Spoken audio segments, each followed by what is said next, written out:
Okay. Hey. All right. Where are we? Michael's in Boston. Austin. I'm in Boston. I'm in Boston. I got confused. Oh my for a God, sec. this is road trip. Yeah, it sure is. Michael's shotgunning beers in Austin, Texas. Austin, Massachusetts. Oh yeah. And I am in Boston today, and the weather is lovely, 55 degrees and pouring. Here, I'm here for the Tiburon CEO Summit because I am that dude. There's some hitters here, Mike. Like, there's not a lot of rooms I walk into and feel like intimidated in this industry, but there are some dudes here for sure, and Who's some the biggest ladies. dog? Who's the biggest dog of them all? I mean, Carson's walking around. He's that dude. I'm not that dude. All right. What? Edelman?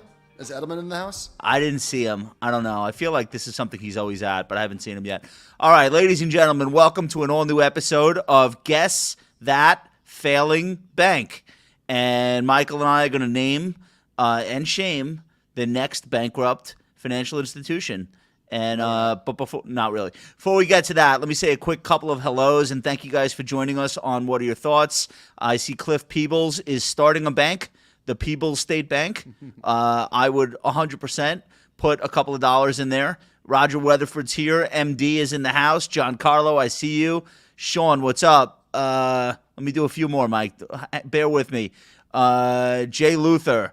Jay Luther's always got jokes. Dr. Horton's in the house. Rachel is here. Nicole is back from Disney. She's in the chat. Duncan and John are behind the scenes controlling things. Sean is out there. Thank you guys so much for coming. We are so excited to do this remote version of What Are Your Thoughts? And what a day. What the hell went on today? What was what was the thing?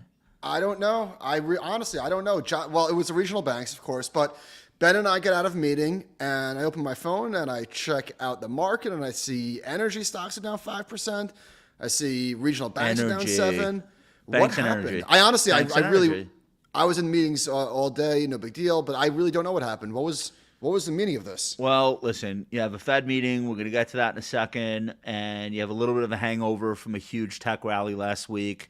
Oil prices down, banks going through bank shit, and Bitcoin ripped today, which was interesting. So did gold. Not quite sure why. All right, so maybe it's civilizational collapse. I know that's really bullish for certain asset classes. The banks failing is apparently bullish, at least today. Everything's bullish. All right, listen. I want to start with Uber. I've been talking about the stock ad nauseum on the show. It has been a horrible performer up until, I guess, today. You still own it? You still own it? Yeah, no, it's actually one of my bigger positions personally, and I've added to it over the years since first getting into it, and I have high prices and low prices, but the stock looks like, I mean, this whole thing could be reversed tomorrow, so I shouldn't say too much, but at least today, the markets were ready to celebrate another solid quarter and the company coming closer and closer to true and sustainable profitability. I always felt it would be a matter of time, not if, and it looks like that time is going to be 2023. So I saw Dara this morning on Squawk with Andrew Ross Sorkin, and like if you're a shareholder, everything this guy has done is exactly what you wanted to see happen here. So should we dig into the numbers a little bit? Let's do it. All right. I'm working on a small screen, so bear with me as Me too. As this is tough. As I toggle. All right. So, look, monthly active platform consumers is 13% year over year, which is great. The trips number is accelerating. And Dara made it a point to mention that, like, there are not a lot of tech giants that are talking about an acceleration over Q4, but Ubering is part of this huge boom in services and travel, and you know that number is accelerating. Like there's no other way to really phrase it. So if you go to the airport, you take an Uber at least one way, maybe two ways. Yeah. So put one more time, John, on that slide. So this is a big number. Gross bookings across the platform in Q1, $31.408 billion. This is a $70 billion market cap company that, in my opinion, has what it takes to become one of those few platforms that's like $100 billion tech stock. Like, I really think it's going in that direction. Revenue, so that's their take rate. So their take rate is the percentage of that gross bookings that they actually book as their own revenue. And that number beat to the upside. It's $8.8 billion and change. It's trending higher. Again, this is a technology company that has growth when a lot of them really are not growing right now, even the big ones. Still losing money. We understand that, but losing less every quarter. And here's an important number. Adjusted EBITDA, that's cash flow, basically, up 353% from Q1 of 22. Now remember, Q1 of 22, chart off, Q1 of 22, you're still in Omicron land. So obviously that growth rate year over year in 24 is not going to be what it just was, but still they are executing and the rides business is coming roaring back. And I think that's pretty much the biggest part of the story. What do you think? I think the biggest part of the story is the record free cash flow. And Dara was the first CEO, I think, to come out publicly, or maybe it was an internal memo that was leaked, and said the game has changed. Wall Street is now responding not just to growth, but to bottom line metrics. And all credit to him, they turned the ship around. I don't know if this was Q2 of last year or when he started turning this battleship around, but they did it. They did what the stock, so they reported in February the Q4 numbers, and the stock exploded. I think it was up almost 20% on the day. It gave back a little bit, but it didn't give it all back. Right. So now we're back to the highs from February. And I don't know if this is the time that does the trick, but this stock has been higher lows for a long time, and now it's time, in my opinion, for higher highs. Let's hope. I mean, listen, obviously this could fizzle out. Who knows what the broader market will do, but the stock looks unassailable right now. Well, maybe a sale. It looks very good. One thing that I thought was interesting, this from the transcript. By the way, I got to give a shout. Can we do this? I'm sorry. Let's just do this second slide really quickly on the breakdown between mobility and delivery, because this is a really important part of the story. For people that don't remember, prior to the pandemic, everyone was screaming at Uber that they should get rid of its delivery business. Like it was never going to make money. Yeah. I was one of them. It was logical. It was losing a ton of money. It wasn't the core business. And then during the pandemic, it ended up saving the company. It was the only business they had going really for more than a year. I mean, think about it. The rides business just like basically ended. That business is still growing despite the pandemic having ended. That's an 8% growth rate, 12% minus FX. The mobility business obviously is growing faster now, and that makes sense too. The freight business is tough. Chart off. Dara pointed out that the freight business is really feeding retail, and the consumer is not buying durable goods at the rate that they were. So it's. I think the strength of the platform is having all three. Rachel is pointing out in the chat, it's helping that Lyft is dying, and that's also true. I don't think Dara wants Lyft to go away, because if you don't have a competitor, then you're in a monopoly, and that's politically a problem, and they have enough political problems. But Lyft is in a lot of trouble. They're not big enough to increase what they're paying the drivers in the way that Uber was able to, and it's costing them more money to borrow, more to borrow money, which is something that they are more challenged with than Uber is. So Lyft is impaired. Let's just say not impaired like they're going out, but like impaired as a competitor, and that is feeding into Uber being able to really put their foot down on the accelerator. DoorDash reports tomorrow, I believe. That stock looks like trash. I'm not a believer in that as a standalone business. Obviously, Uber has other things going on. It's not just a food delivery company. We'll see what they have to say tomorrow. But this was interesting. The advertising business, I don't know if they're breaking out the revenue. In fact, I don't think they are. But the CFO said our advertising business continues to scale as our advertiser base grew over 70% year over year to more than 345,000 businesses of all. I mean, that's no bullshit. So that's good. We'll see. We'll keep an eye on that. I thought this was interesting. Next what chart, is that? please. But what is that advertising business? That's like Dunkin' Donuts wanting to have their logo on the map. It's mostly food. Yeah. Okay. And it's also so for the eats. It's also after you order. Like after you order a car, you'll see a commercial pop up or an advertisement pop up. So I'm having a tough time reading this, but there it is. the stock-based comp is not coming down at all. Like not even a little. It was 369 million. I apologize, I can't read it, but it was like 470 million in the last quarter. That's interesting that they're being so cost conscious and focused on efficiency like a lot of the other tech giants, but they're not reining in stock-based comp even a little. Well, mama needs a new pair of shoes. You know what I mean? Is it baby needs a new? How does that go? So, all right. I mean, listen. By the way, like it's less egregious to have high stock-based comp as long as the stock is going up. The stock's up like 50% on the year. I don't think that's true. Why is it less egregious? It's an expense whether because the stock's going up or down. Because shareholders don't squeal about it. That's why. It's less egregious because shareholders are like, okay, well, the stock's going up. I'm good. You know, that's just a reality of how things work. Well, so, winning hides a lot of. If this thing crashes back down to 25, maybe you'll hear more about stock-based compensation. John, let's skip some of these green bar charts and let's just go straight to this tweet from Michael Mott. Based on data from Bloomberg, 262 companies in the S&P 500 have reported sales growth in the first quarter of 4%, and earnings growth is negative 2.69, which is actually kind of nice because I think the street was looking for negative 6% year over year. And I do wonder, Josh, if things are, chart off please, the specifics of the sector is not really relevant here for me. Companies got out ahead of this, right? Like Facebook has made this a year of efficiency. Everybody got the memo at least a year ago. And if they didn't, they're probably on their way out of the door. So the economy I'm really glad you said that. The economy doesn't need to be great for these companies to game whatever investors want to see in the bottom line. I'm really glad you said that. One of the silver linings of a year of recession commentary is that companies were reining in costs before, not after things have slowed down.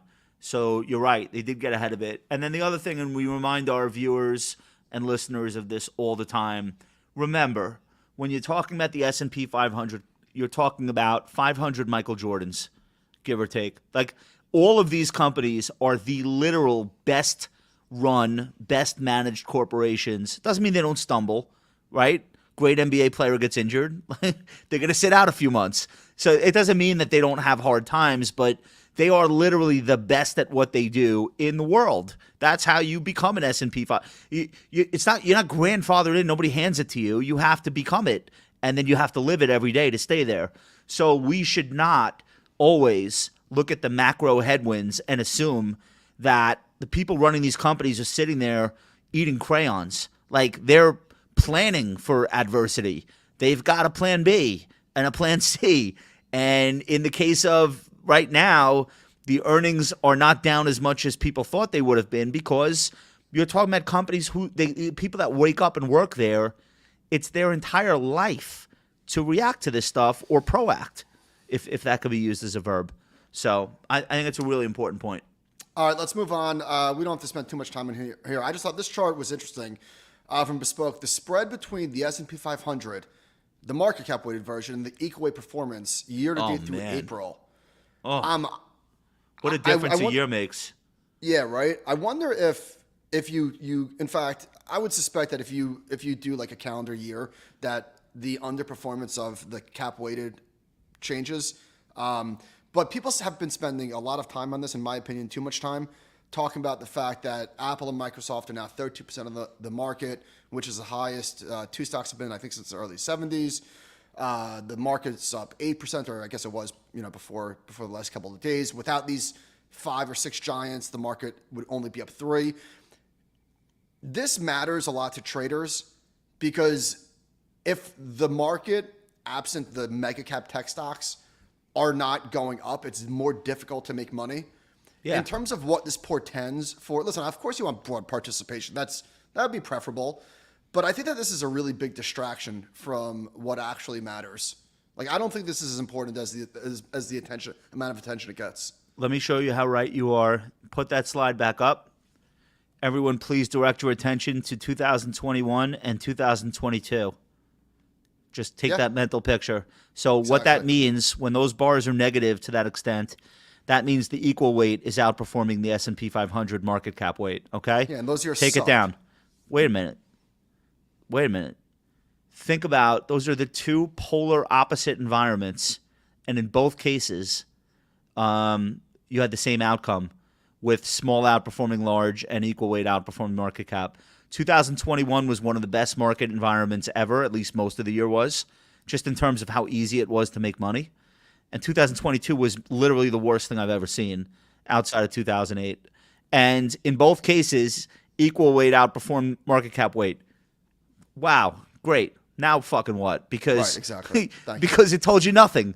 Literally told you nothing about what market returns were going to be that year, and was signifying the exact opposite in 2 back-to-back years. So I'm not saying like throw it out and don't pay attention to it at all, but if that's your reason for like lightening up or adding exposure, based on what?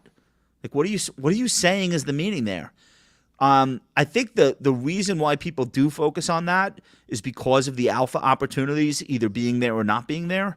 And that's like active manager stuff. That's like mutual fund manager stuff. That really should not matter to most investors. That's one. And then two, I don't even know at this point if it's an old wives' tale or if it's real, but there's some institutional memory in the markets about how like some of the great bull markets have ended. And they've ended in a narrowing of winners, which of course makes sense, obviously. Makes sense. Yeah. So when people look at that as low, it's like market's still going up, but less and less stocks. Again, I'm not saying throw it out, but like that could change. That Without episode, a crash, you don't need a crash for that to change. The episode of narrowing leadership has happened 20 times in 50. the last 10 years. You know what I mean? Like, Yeah, and on what time and horizon are we sometimes- measuring it? Sometimes it resolves itself to the upside. Other times the market pulls back. But in my opinion, yeah, you want broad participation, but this is nothing with nothing. I wish it were that simple to look at that single variable, Right. and know that a bear market is coming. But the amount of head fakes with narrowing leadership, I mean, it's got to be 50 episodes of that in the last 10 years. Because also, pick your time frame. You'd say, leadership narrowed this month, or leadership has been narrowing for 6 months. Those are two very different things. So, I tend to agree. I tend to agree with that. Let's talk about JPMorgan. So they look like they won the sweepstakes. We've just had 3 of the 4 largest banks ever to be resolved by the FDIC happen within the last month.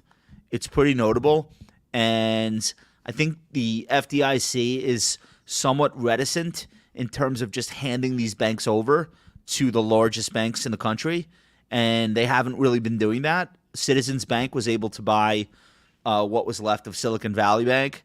Signature, who bought Signature? Do you remember? I don't even think I heard of them. Was in PNC or something? I don't think so. I forgot. Whatever. It doesn't matter. None of the systemic 5 were in the winner's circle on those. But JPMorgan got First Republic, and maybe that was the one they wanted all along. And so there were rescue attempts prior to this weekend. Some would say they were a little bit half-hearted. There were things like, let's put cash in deposit accounts at the bank and stuff like that. Nobody really was stepping up. And I think maybe Jamie Dimon knew all along, this one ain't going to get fixed. Someone's gonna get this thing. So why step in and try to fix it right now? And that paid off. And I heard Mohamed El-Arian, I want to get your thoughts on this. I heard Mohamed El-Arian explaining that a lot has changed since the financial crisis. And where we once were saying it's bad to have very large banks and that the large banks were too complex, you kind of see a narrative shift here where it's, hey, look, the taxpayers didn't have to rescue this thing because it's great. We have these giant banks that could absorb part of the losses, a lot of the staff, and like JPMorgan is a $3-point-something trillion balance sheet. So yeah, First Republic is big. It's not that big that they can't do it. And the complexity out of JPMorgan, you could kind of flip that term and say, actually, it's not complexity, it's sophistication. They can step in here. They have people. They know how to do this. Scale. And yeah, scale and sophistication is like another way of saying complexity. So I see Chris Hayes is saying in the chat, we are financing the purchase. So we're really not. What's happening is that that they're providing JPMorgan with a $50 billion line of credit to affect the transaction, and it'll take 2 years. But I don't think there are going to be losses backstopped by anyone. Well, the FDIC took a $13 billion hit on this, I think, something like that. And Jamie from a fund of what size? Well, the banks fund the FDIC. However, That's right. And how much Jamie, money does the FDIC have? I don't know. 178 billion. Okay. Jamie did say that, of course, taxpayers are paying for that ultimately, because what do you think the costs are getting passed to, right? Whatever the banks are paying into the FDIC, ultimately the depositors, the consumers are paying for it. Well, yeah. He said that, by the way. He said that. In an indirect way, I think, no, of course. In an indirect way, the banks are going to have to pay more into the FDIC because now we've got this new category of bank that we're worried about that's 100 billion plus, but not a trillion. And those banks have largely been left out of a lot of the tougher oversight. Shout out to Barney Frank and some of the other lobbyists who made that happen. So do you not think the banks are going to find a way to pay for that? No, of course. It eventually will get there where the banks have higher costs because of FDIC and other things. And now of we course, have higher costs. And of course, I mean, what's your alternative? No banking system? Like what? What do you fucking want? Like right. This is no. It's not a great outcome, but it is what it is. Right. You have insurance. You have a Category 5 storm ravage a major U.S. city, and there's an insurance company, and then there's a reinsurance company behind the insurance company. But in the end, the following year, when they're selling new prop cash policies, guess what? Everybody who buys insurance is going to pay in because the rates are going to go higher. And that's part of capitalism. It's not great, but can we rip through some of these slides that they shared in the the investor update? All right, so they're getting $185 billion in assets, and of course, as Munger said, the assets are maybe subjective. The liabilities are always good. So there's $167 billion in liabilities. Next chart, please. They're estimating that this is $500 million of I'm sorry, Mike. This is JPMorgan explaining the details of the First Republic transaction. Okay. Correct. Continue. So they're anticipating $500 million to the bottom line, an IRR of over 20%, which is, I guess, what you would say good. And then the last thing that I want to look at, and Ben and I were talking about this today. So what is this, COVID? So this is First Republic branches and JPMorgan branches on the coasts, and they're right on top of each other. They have 84. They have 84 branches, and they're in all rich neighborhoods. So we don't know. We can't know what this does to the economy or depositors or borrowers or lenders for maybe a few years from now, but First Republic, the people are still there. I'm sure that there will be some layoffs as there's like duplicitous operational roles and stuff. But the name on the front of the bank is going to change from First Republic to Chase, right? And so these banks aren't necessarily disappearing. Where I'm going with this is, how does this ultimately impact the economy and the banking system? I just don't think we know. It's not that many people. It's not that many jobs. And JPMorgan will keep the top performers and relationship managers. And you and I always think in terms of financial advisors, but you got to remember, First Republic is the highest touch, most white glove service there is. Mm-hmm. Banking for literally Mark Zuckerberg did his mortgage with First Republic, okay? So that's the clientele. And I'm in Boston right now, and I actually walked past the First Republic branch. And no, it is not a Spirit Halloween yet. You're talking about the most well-heeled clientele. Any bank would love to have these clients, but there are people who work in these banks that have personal, like family relationships with these clients over years and decades. You're not throwing those people out of the building. And I'm sure there's duplication, and I'm sure a lot of First Republic clients also have money at Chase. But I think you think about these 84 branches, what would it cost JPMorgan, even if, let's say, 30 of them are redundant? What would it cost JPMorgan to build the other 50? Probably way more than what they bought it for. Anytime you have a stock go down 97%, you know the buyer got a steal. Just an absolute steal. So I think it'll take them 2 years to rationalize this. They did it with Washington Mutual.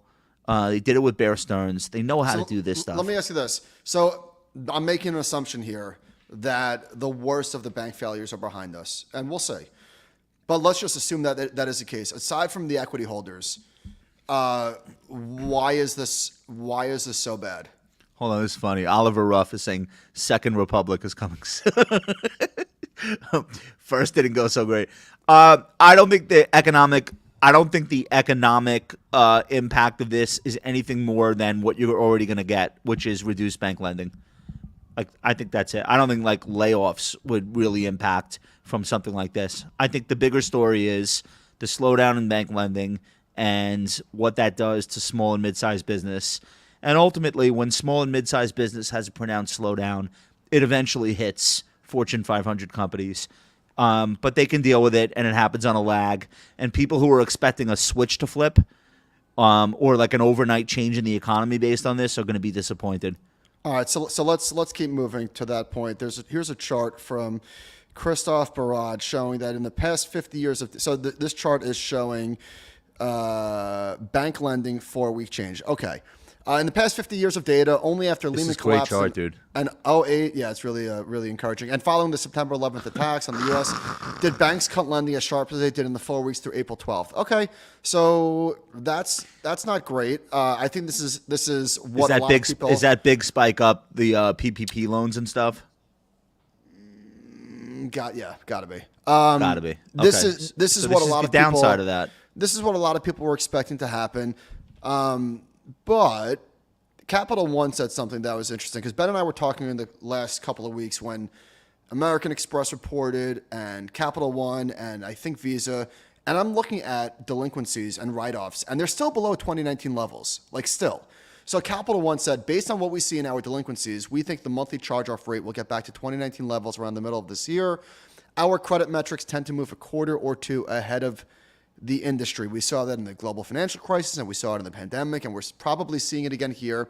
So we're assuming a material worsening of labor markets with the unemployment rate rising from today's very low levels to above 5% by the end of 2023.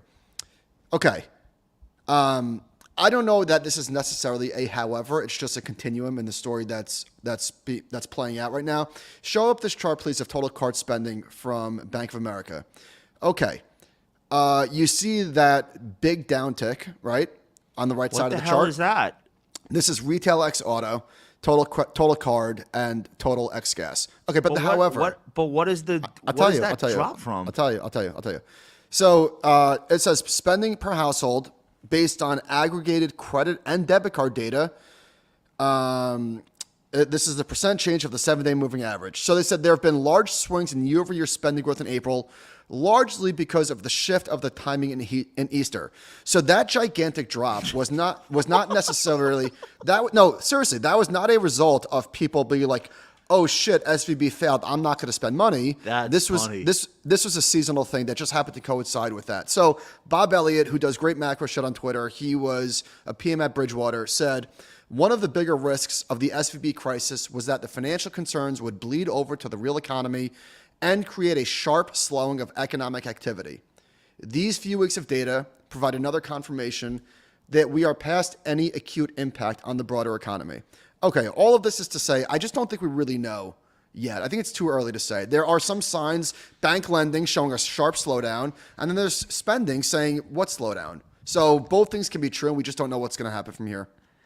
All right. So I want to be on the side that says, like, yeah, we'll get through this. It's no big deal. We're probably through the worst of it. The problem is looking at the stocks of the next 10 regional banks down, like today, like this is continuing. This is not last week. Yep. This shit looks catastrophic. And I can't understand how credit to businesses and people is not like grinding to a halt.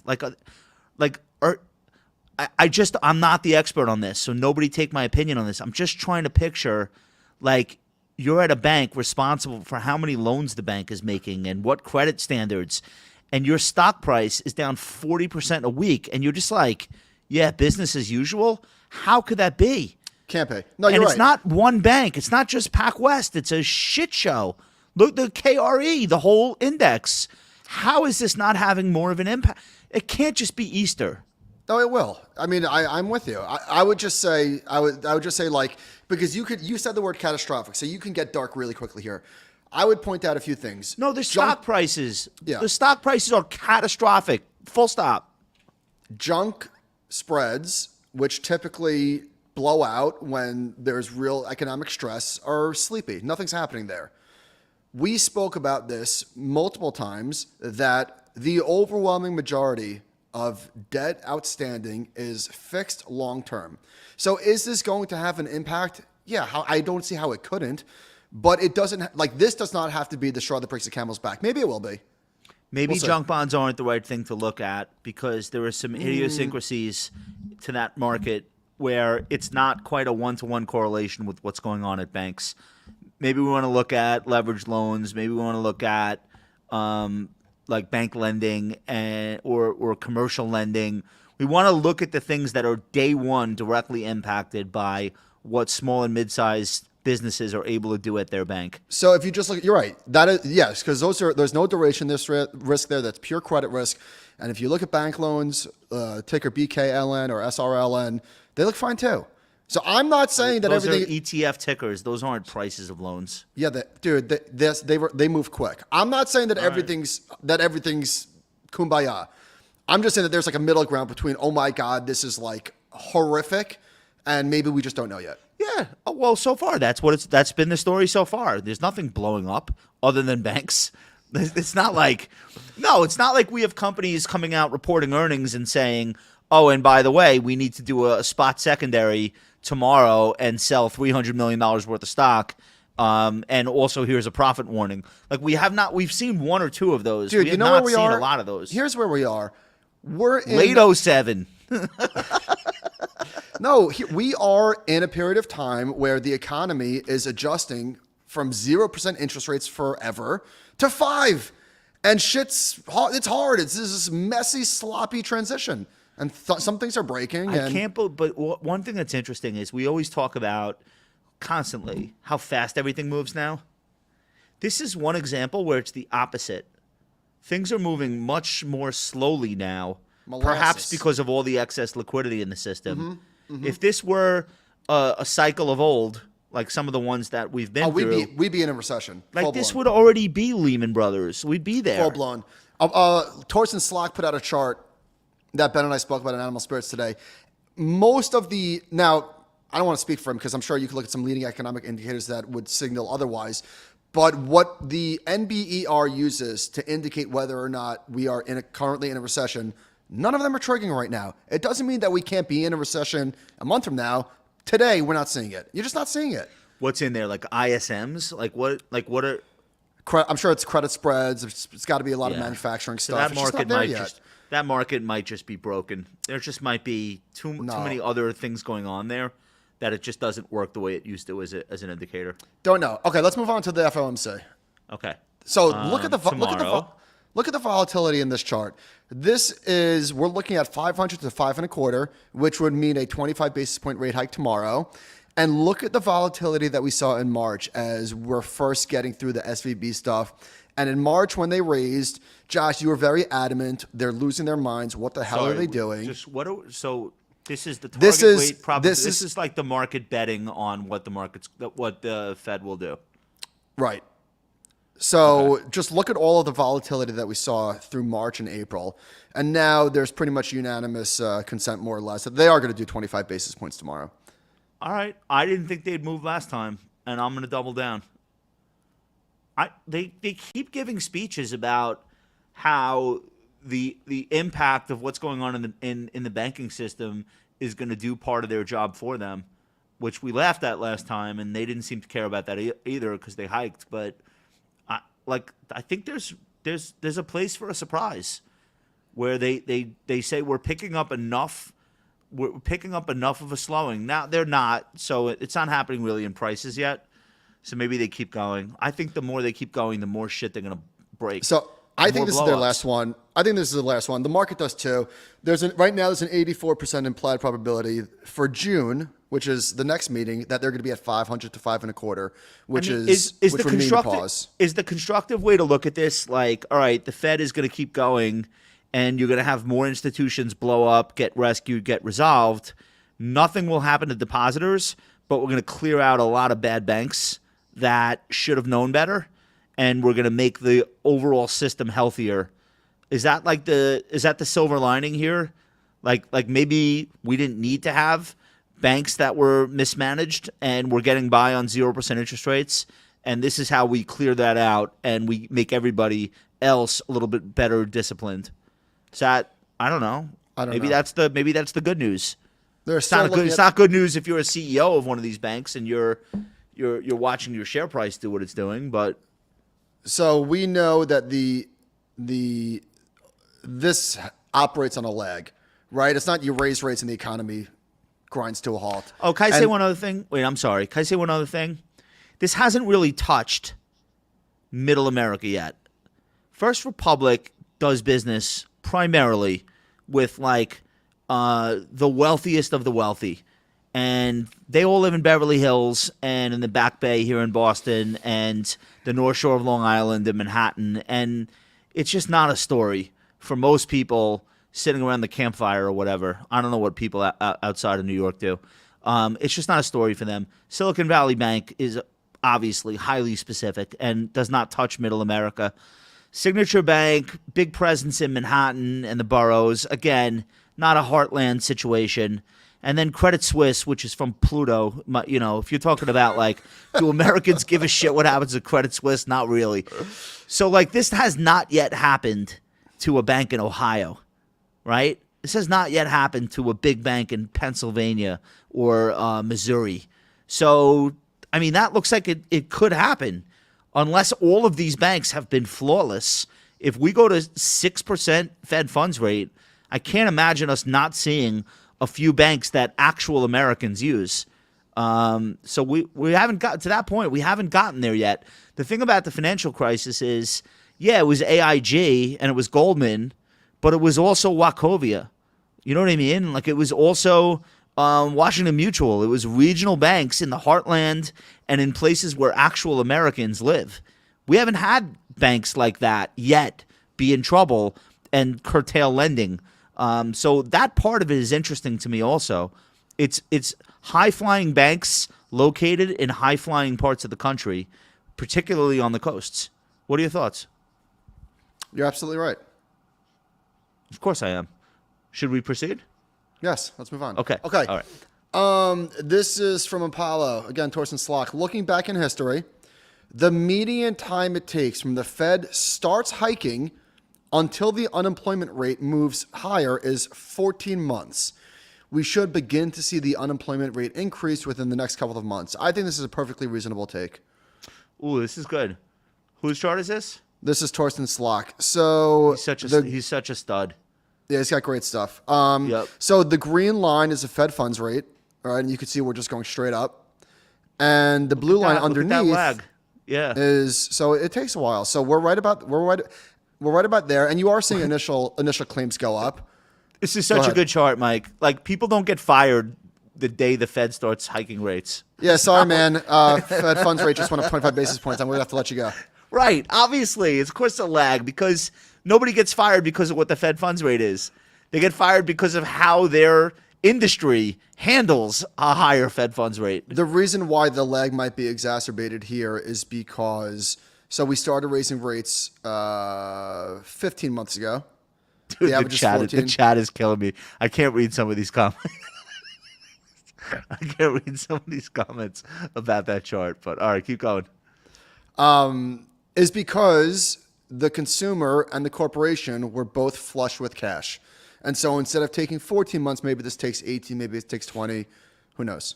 I hope we're in pre-recession for the next 10 years. It's so delightful. It's so much fun contemplating the next recession rather than being in it. Maybe we could prolong it. It is getting tiresome. I feel like we're having the same conversation every week. We're having it so long. When's the recession coming? When's it coming? Dude, I did a tweet. I know I don't do these things often. I did a tweet last September, and I said, what did I say? Oh, Fed policy is this recession is necessary in order to prevent the next recession. Because, think about it. Last fall, they were hiking rates. The data kept getting worse. The stock market kept getting worse. Meanwhile, it's what is it, 7 months later? Still not here. The next recession, it's always coming. I mean, obviously. We're still on the road. All right. I think that wraps that up. And now it's time for audience favorite, Make the Case. We should have theme music for that. I'm gonna do. Yeah, we really should. I'm going to do something a little bit different. I'm going to review the case for a trade that went south where, Josh, you were right about what I should have done, and I should have listened to you, but I didn't, and that's the way it goes. I don't really remember this, so walk us through it. Okay. So I'm going to start. So the stock is called Caesars. Maybe you've heard of it. We're gonna start. Pizza? We're going to stop it. We're going to start with another chart from Apollo. Okay, the occupancy rate for hotels in Las Vegas is not showing signs of weakness in consumer services. Yeah, So Vegas is jamming away right now. yeah, I think when I bought Caesars, the case was, I know it was accompanied by a chart showing something similar. Vegas was on fire. And Wynn and MGM and Las Vegas Sands had already exploded, and Caesars was the big laggard. So I bought the loser, which is what losers do, right? Instead of buying the stocks that are working, I bought the one that was going to catch up. Always a mistake. Always a mistake. And so I've never won. I've done that a million times. I've never won. No. So look at this chart. I think I bought it. I think I bought it at around 56, and I probably sold it at around, I don't know, 48, whatever. It doesn't matter. The point is, it looked like it was about to break out. It didn't. I was wrong. I sold it. But the next chart shows Wynn, Las Vegas Sands, MGM, and on the bottom is Caesars. And just very clearly, the top three are working because they have exposure to Macau, which, Josh, you mentioned. Just do that. I think you said Wynn is the one. I can't really remember exactly. But the next chart shows the recovery rates of some of these stocks. Wynn, Las Vegas Sands, MGM, they're all basically near all-time highs. I mean, Wynn is actually kind of still a decent amount below. It's 19%.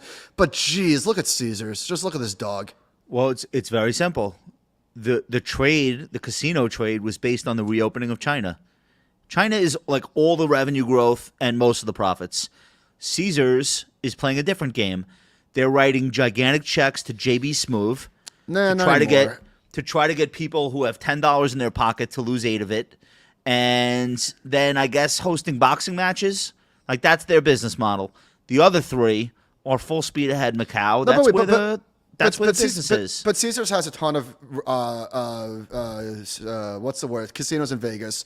But whatever. The point is, that's not the growth. The point is, I bought the loser, and I should have bought the winners. If you look at the stocks of the other 3, they're still working, and so shame on me. Did you write it up in your dream journal? Like the reason why you bought it, and then the reason why you sold. Did you do that? I know you like to do that. I would have back in the day. I don't journal anymore. No more journaling. But okay. Well, you're journaling. By the way, I give you a lot of credit. Like you're coming out. You had a trade that didn't work. You're explaining why it didn't work. So I guess you're making the case to not do that. With future trades. I'm reviewing the case, and I think that for the audience, this is much more helpful than just throwing out another ticker. No, I agree. If I ever am wrong on anything, then I'll do that. It's been a while. I'm hot. So all right. I have a mystery chart for you, and then we'll say goodbye. Let's put up the mystery chart, please, John. All right. I am going to give you 3 hints. Okay. Number 1, it's food related because of course it is. Number 2, it has an advertising campaign that just will not quit. And number 3, we have one of these in our hometown. You know how I feel about this one in our hometown. I am very suspicious of the size of the real estate footprint and the traffic, but we'll leave that here. Wait, you know what it is? I know what it is because it was spoiled in the Slack, but let's let the audience guess. Who put it in the Slack? Duncan. Fucking sorry, Duncan. All right, whatever. So this didn't work again, the mystery chart. But no, it worked. I had fun. It's not about me. It's about the audience. You had fun reading what it was. All right.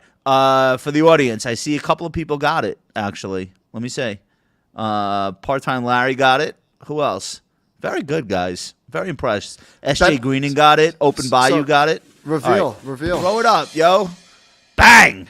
This is Restaurant Brands International. The ticker is QSR, which is the name of the category, quick service restaurant. It's Tim Hortons, but it's mostly Burger King. Let's take it down. So this thing's on fire, and John, I believe we have some audio. Whopper, junior, double, triple, Whopper. I mean, is that all we could play before they kick the door down? All right. I mean, all of these stocks that kill you, all these fast food junkie stocks, they're all ripping. They're all at all-time highs. Yep. All of them. And this one but this one's a turnaround.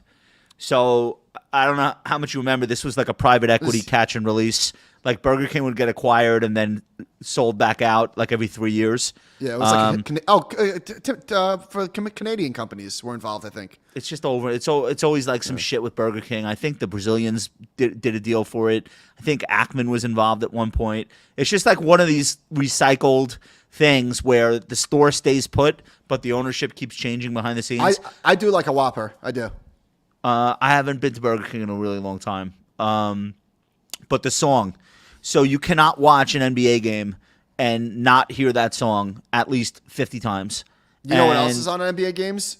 What do you got? You know the Verizon commercial, the not to brag shit. I really feel like they stole that from us. They totally stole it. Seth Meyers? It's like too 100%. much. What are they doing? The first time I saw it, I said, "Oh, somebody's listening to Animal Spirits." Yeah, because that's your line. Not to brag. Not to brag. Yeah, He opens the commercial with "not to brag." Yeah, come on. I don't think that's a thing that other people do or say. I don't think maybe so. was it a Twitter thing before you started saying it? I don't know. Maybe. I don't know. Should we take legal action against Seth Meyers and Verizon? I'm not opposed to it. Well, not to brag, I think this was a great show, and I want to thank the audience for coming. And by all means, hit up a Burger King if you want to help that stock chart. Hey, guys, make sure you are smashing that like button on our YouTube. Very important for the algo. We appreciate everybody that joined in for the live. We love you guys. We miss you every week until we get here. And don't forget, tomorrow's Wednesday morning, all new Animal Spirits on all podcast platforms. And then we'll end the week with another episode of The Compounded Friends. Have a great night, everybody. Good night.